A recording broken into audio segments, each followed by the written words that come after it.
मनुष्य के पास सुख के सारे संसाधन हैं, फिर भी सब मनुष्य दुखी है। संत के पास संसार का कुछ भी नहीं है। बेश कैसा भी रहे पर जिसके ऊंचे ख्याल हैं, दीन बाहर से दिखे भीतर से मालो माल हैं।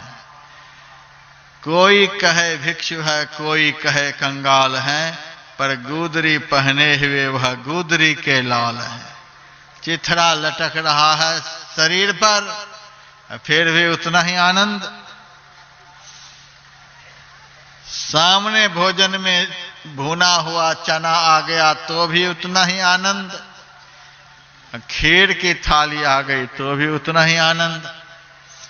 कोई स्तुति सामने से कर रहा है तो भी उतना ही आनंद। कोई गालियां बककर जा रहा है तो भी उतना ही आनंद। गर्मी पड़ रही है तो भी उतना ही आनंद। ठंडी पड़ रही तो भी उतना ही आनंद। क्या बात है! संत के जीवन में 24 घंटे आनंद का झरना झरता रहता है। दुनिया का कुछ भी नहीं, केवल आनंद है उसके जीवन में। दुनिया के लोगों के पास दुनियावी बहुत सारी चीजें हैं, तो भी दुनिया के लोग दुखी हैं। कारण क्या है? दुख का कारण क्या है? पंजाब में गया हुआ था सत्संग के लिए, तो अपने निवास से जब सत्संग स्थल के लिए जा रहा था तो रास्ते में एक कैसेट बज रही थी। भजन का कैसेट था कि गाना का भगवान जाने क्या क्या गा रहा था। एक झोली में फूल है रे, एक झोली में कांटा है रे, क्या क्या गाता था। और आखिर में कह देता था, अरे कुछ कारण होगा, अरे कुछ कारण होगा। हमारा दिमाग बहुत कमजोर है, स्मरण शक्ति बहुत कमजोर है, ज्यादा याद नहीं रख पाता हूं। बस इतना ही स्मरण में अभी है, अरे कुछ कारण होगा। एक झोली में फूल है, एक झोली में कांटा है। फूल की खुशबू नहीं मिल रही है, केवल कांटा ही कांटा चुभ रहा है। अरे कुछ कारण होगा। झोली में फूल भी है, कांटा भी है, तो फूल की खुशबू का अनुभव होना चाहिए। फूल की खुशबू का अनुभव नहीं हो, केवल कांटा चुभे, अरे कुछ कारण होगा। परमात्मा हमारे अंदर में विराजमान है और शरीर रूपी कांटा भी साथ में है। शरीर रूपी कांटा अनेक प्रकार के रोग शोक के रूप में दिन रात चुभते रहता है। परमात्मी आनंद का कभी अनुभव नहीं होता है। अरे कुछ कारण होगा, कुछ कारण जरूर होगा कि परमात्मा भी इसी झोला में, शरीर रूपी कांटा भी इसी झोला में। कांटा चुभता है, परमात्मी आनंद मिलता नहीं है। अरे कुछ कारण होगा, कुछ कारण जरूर है। संत इसी शरीर में रहते हैं, उनको यह कांटा चुभता नहीं, केवल आनंद मिलता है। अरे कुछ कारण होगा। कारण क्या होगा?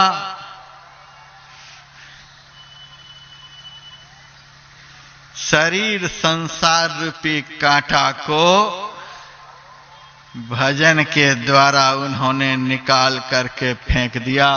अर्थात शरीर संसार रूपी कांटा की आसक्ति को उन्होंने छोड़ दिया और इस आसक्ति के छूटते ही परमात्मा रूपी फूल में उनकी परम आसक्ति हो गई। तो परमात्मा में आसक्ति होने से आनंद का झरना झरता है और संसार में आसक्ति होने से दुख का सागर उमड़ता है। संसार से प्रेम होगा तो दुख का सागर उमड़ेगा और परमात्मा से प्रेम होगा तो आनंद का झरना झरेगा।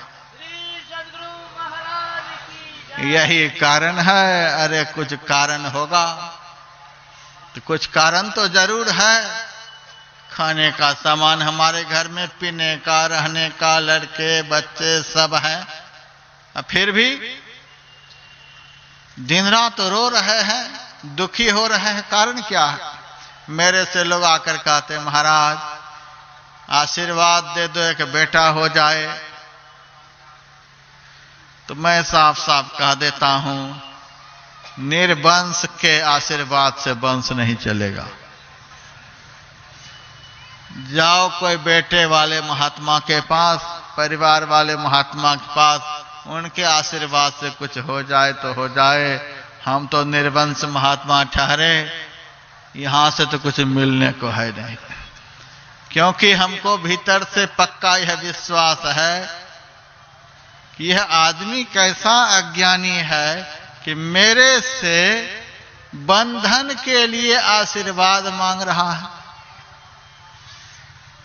अब बंधन के लिए हम आशीर्वाद देंगे, अब बंधन जब कसेगा तब फिर इस आदमी को दुख होगा, तो फिर मेरे पास ही आशीर्वाद मांगने के लिए आएगा।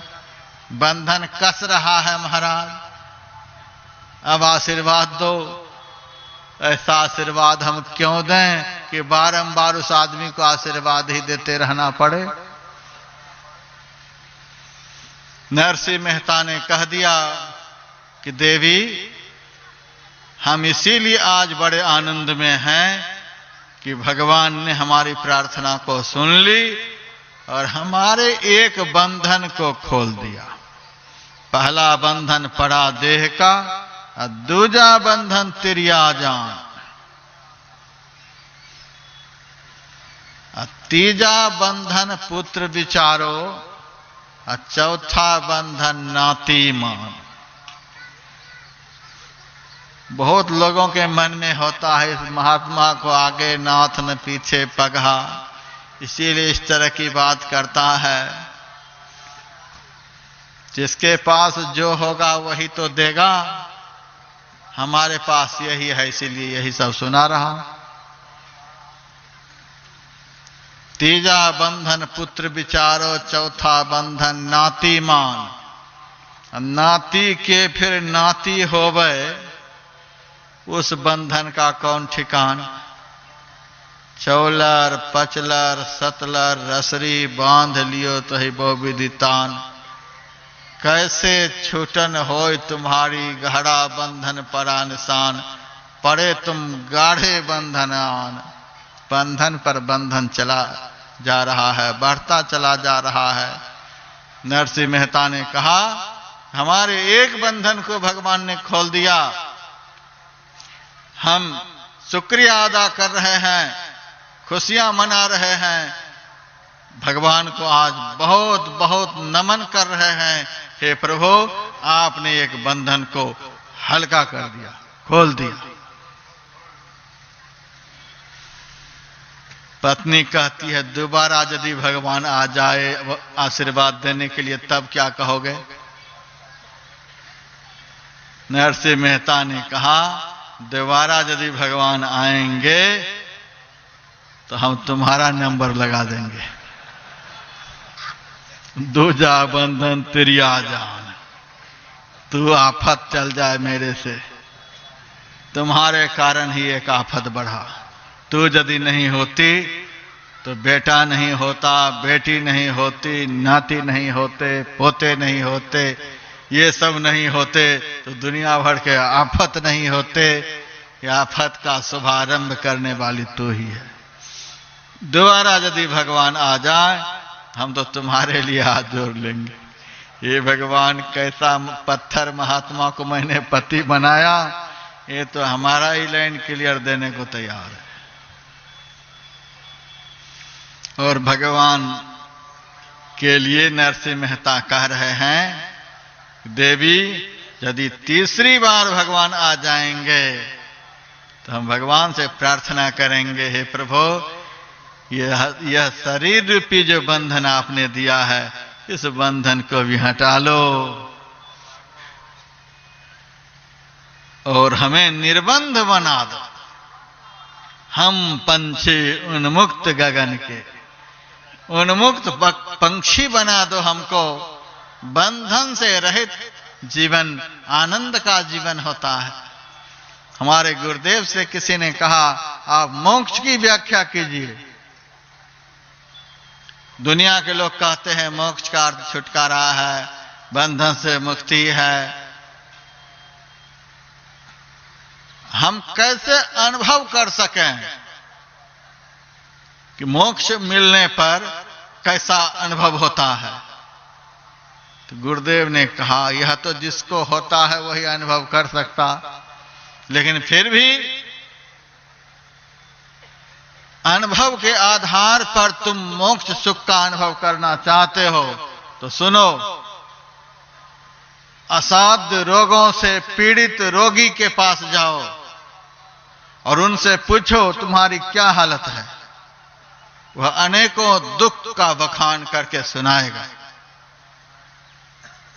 और उसी रोगी का को बढ़िया डॉक्टर के पास ले जाकर के इलाज करा दो,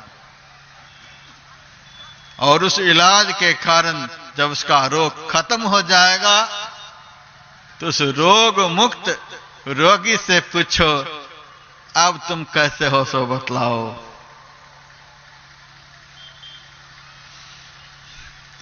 उस रोगी से पूछना, वह रोगी अपना अनुभव बतलाएगा।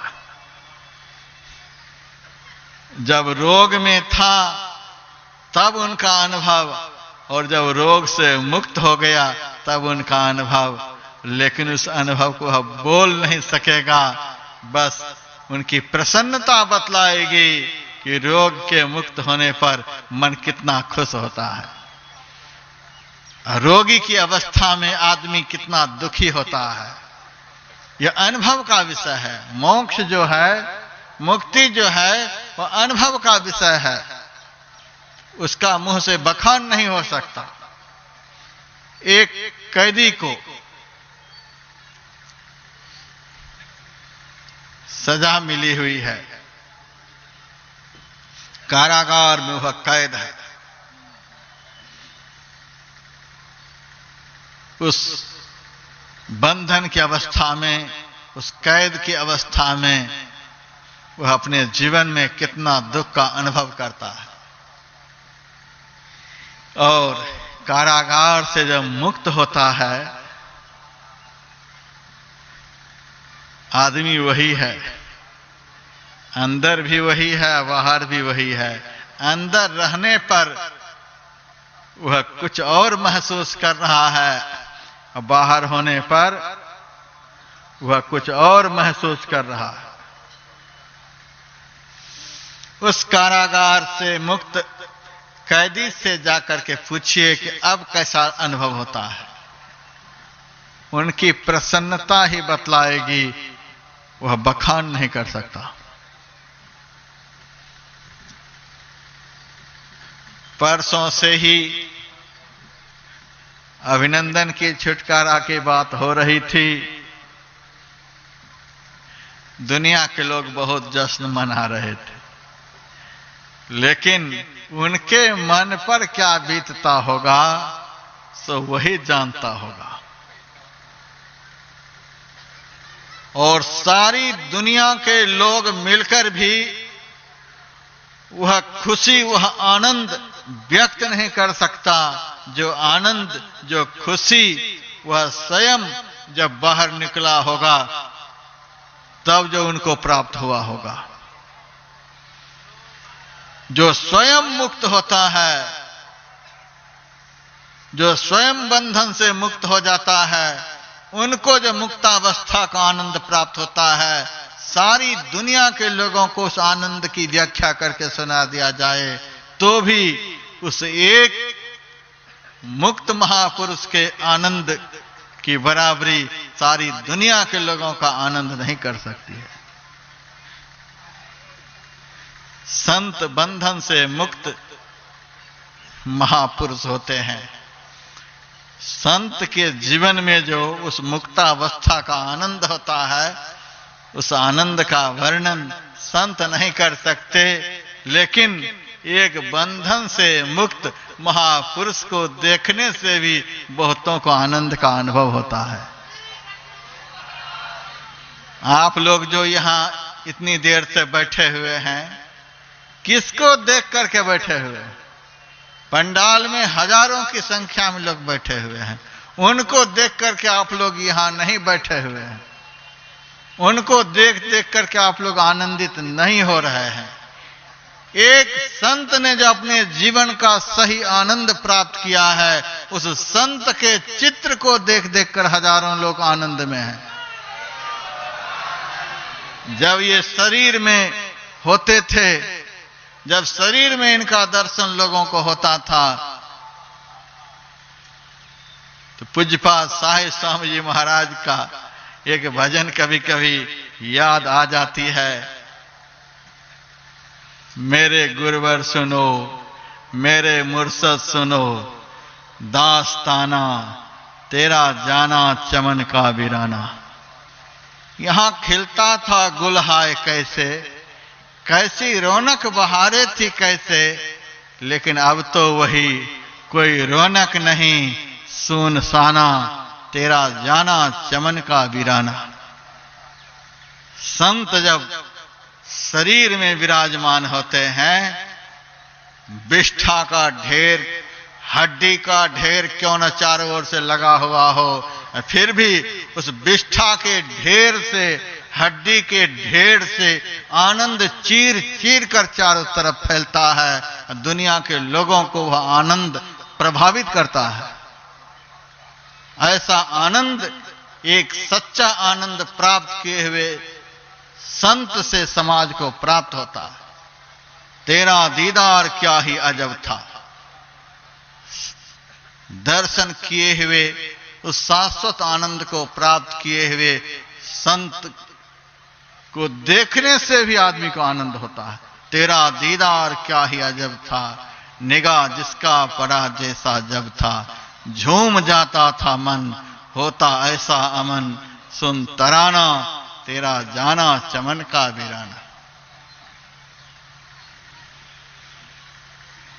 सुन सुखन तेरा कायल हुआ ना, कहीं ऐसा देखा ना सुना ना, लाखों की जिंदगी बन गई है बंदगी, इम्तिहाना तेरा जाना चमन का वीराना। तो मेरे कहने का अभिप्राय, एक संत ने जीवन का शाश्वत आनंद प्राप्त कर लिया है, तो उस संत के चित्र को देखने से भी लाखों लोगों के अंदर में आनंद उमड़ता है। यदि स्वयं से वह आनंद प्राप्त कर लिया जाए, तब कितना आनंद आएगा। आनंद प्राप्त किए हुए महापुरुष को देखने से भी लोगों को आनंद आता है। कारागार से छूटे हुए कैदी को देख करके भी उनके संबंधियों को आनंद आता है। लोगों को आनंद प्राप्त होता है, लोग जश्न मनाते हैं। और जो खुद से छूटे हुए होंगे, उनको कितना आनंद आता होगा, उस आनंद की कल्पना कीजिए। जिस चित्र को देखने से लाखों लोग आनंद में झूमते हैं, और जो चित्र वाले होंगे उनके जीवन में कितना आनंद होगा, उस आनंद की कल्पना कीजिए। कबीर साहब कहते हैं, जोग जुगत से रंग महल में पिय पायो अनमोल रे, कहे कबीर आनंद भयो है बाजत अनहद ढोल रे।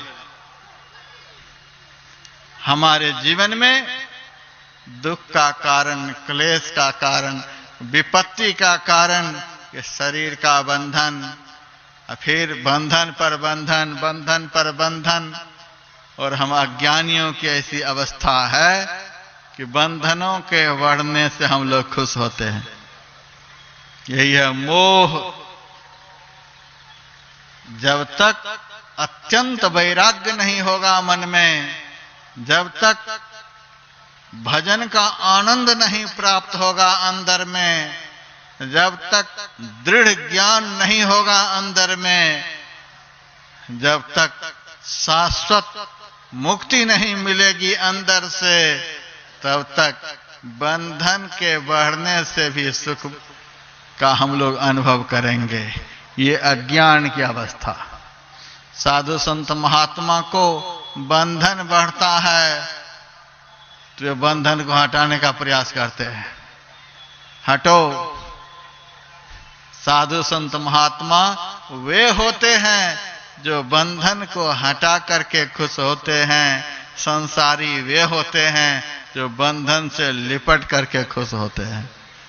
बेटा होता है, घर में बेटा यदि हो गया तो घंटी यदि घर में नहीं है तो थाली बजा बजा करके खुश होते हैं, बड़े खुश होते हैं। बंधन बढ़ा कि घटा? बंधन